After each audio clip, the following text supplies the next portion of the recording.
आखिर जब कोई व्यक्ति जिम जाता है और ढेर सारी एक्सरसाइज करता है तो उसकी मसल बिल्ड कैसे हो जाती है, इसके पीछे का साइंस क्या है, आज इस वीडियो में हम यही जानेंगे। देखिए, होता यह है कि जब हम जिम जाकर एक्सरसाइज करते हैं तो ये हमारे मसल टिश्यू में टियर ला देता है, यानी हमारी मसल टिश्यू डैमेज हो जाती है और इसके ऑर्गेनल्स भी डिसरप्ट हो जाते हैं। यही कारण है कि जिम जाने के बाद हमें मसल में सोरनेस का अनुभव होता है, यानी मसल में दर्द होने लगता है। देखिए, अब आपको ये तो पता चल गया है कि जिम जाने से, एक्सरसाइज करने से हमारे मसल में एक प्रकार का क्रैक आ जाता है, मसल टियर होने लगती है, मसल डैमेज हो जाता है। अब आपको थोड़ा सा एनाटॉमी समझ लेनी चाहिए। देखिए, पिछले के वीडियोस में मैंने आपको ये बताया था कि जब मसल का निर्माण होता है तो भ्रूण अवस्था में ही एक स्टेम सेल, मीसेनकाइमल सेल, वो मायोब्लास्ट में डिफरेंशिएट हो जाती है। बाद में यही मायोब्लास्ट आपस में जुड़कर एक सिलेंड्रिकल शेप में मायोट्यूब का निर्माण कर लेते हैं और यही मायोट्यूब आपस में इकट्ठा होकर मसल फाइबर का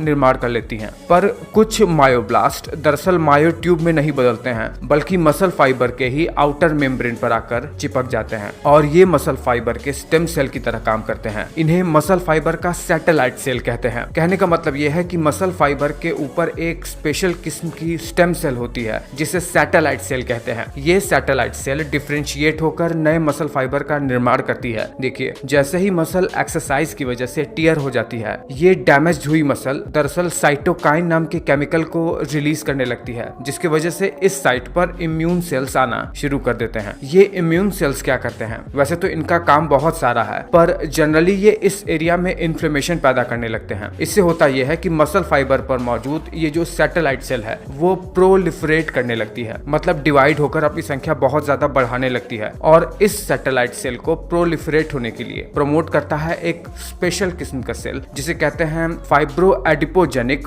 प्रोजेनिटर, जो कि हमारे मसल में ही पाया जाता है। ये बहुत इंपॉर्टेंट है। ये सैटेलाइट सेल को एनर्जी प्रोवाइड कराता है, एक तरीके से इसे न्यूट्रिशन प्रोवाइड कराता है और इसे सपोर्ट करता है प्रोलिफरेट करने के लिए। देखिए, जब ये सैटेलाइट सेल प्रोलिफरेट होकर इस डैमेज्ड जगह पर आती है तो ये फ्यूज होकर आपस में मिलकर मसल फाइबर का निर्माण कर लेती है और ये जो डैमेज मसल है उसे रीबिल्ड कर देती है। अब देखिए, जाहिर सी बात है, मसल के निर्माण के लिए, मतलब मसल बिल्ड करने के लिए अमीनो एसिड की आवश्यकता तो होती ही है काम भर की। अमीनो एसिड प्रोटीन के मोनोमर्स होते हैं, इन्हीं से मिलकर प्रोटीन बनता है। पर जितना ज्यादा जिम इंस्ट्रक्टर एडवर्टाइज करते हैं कुछ खास प्रकार के प्रोटीन का, उतना आपको आवश्यकता नहीं होती है। आप हेल्दी ग्रीन लीफी फूड खाइए, अच्छी नींद लीजिए ताकि ये सेल्स अपना काम कर सकें, बस मसल आपकी रीबिल्ड हो जाती है। अगर आप डेली जिम जाकर अपने मसल को टियर करते जाओगे और अच्छी नींद लोगे और न्यूट्रिशियस खाओगे तो धीरे धीरे आपके मसल का ग्रोथ बढ़ता जाएगा। पर एक बात आपको याद रखना है कि एक खास प्रकार का प्रोटीन है मायोस्टैटिन। ये हर व्यक्ति के शरीर में अलग अलग होता है अमाउंट में। जिसमें ये मायोस्टैटिन बहुत ज्यादा होता है, वो व्यक्ति एक लिमिट के बाद मसल ग्रोथ नहीं कर पाता है, क्योंकि मसल ग्रोथ करने के लिए मायोस्टैटिन एक इनहिबिटर की तरह काम करता है। सबका शरीर अलग अलग है और ये मायोस्टैटिन पूरी तरीके से जेनेटिक्स पर ही निर्भर करता है। फिलहाल ये वीडियो आपको कैसा लगा मुझे नीचे कमेंट करके